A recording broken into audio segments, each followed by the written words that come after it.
आज मु आपण मानकु भेजी बैगण भजा करी। भेजी बैगण गछ देखु ठीक बैगण गछ परी कंटायुक्त यार फूल गुड़िक धला धला। यह विशेषकर सबु अंचल देखा मिले। यह जंगल रास्ता साइड रे यह गछ बेसी देखा मिले।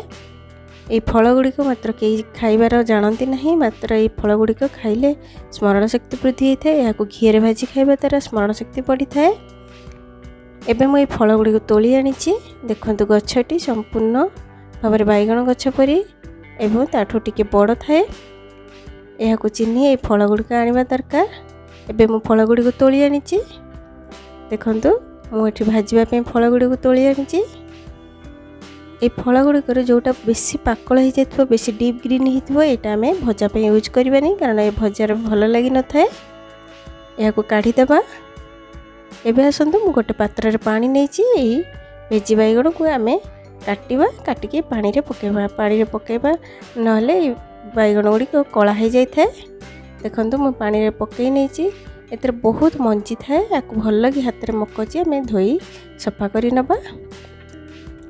एबे आसतु कड़ई बसई से मु तेल पकई दूची भाजवाई। जी तेल दरकार मुझे सोरिष तेल नहीं, आपण घीरे भाजी पारे। एबे एथिरे मु जीरा सोरिष फुटण पकई दूची।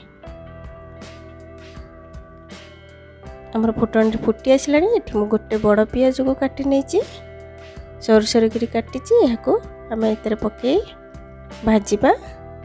टिके गोल्डन ब्राउन हो गले आम ए भेजी बैगण कटा को पकई नबा। यहाँ करने को बहुत सहज होता है, बहुत कम समय लगी थाए। एबे सबू बैगण को मु पकई नेली। यहाँ भल भाव मिक्स करदबा।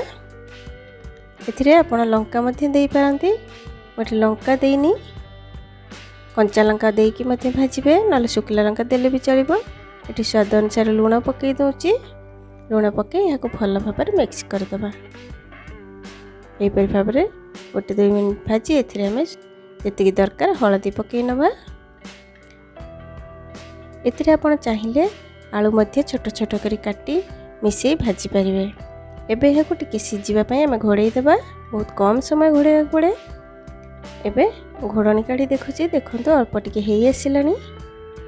आउ टिके टिके ये सीझब, गोटे गोटे रही जाइए। पुणी आम अल्प टिके घांटी दे आउ टिके घोड़े देवा। देखो मु पुणी घोड़े दे काढ़ी दे। एबे आमर भेजी बैगण भजा संपूर्ण भाव में हो गलानी। या आम काढ़ी नवा अन्य पात्र को गैस को ऑफ करदबा।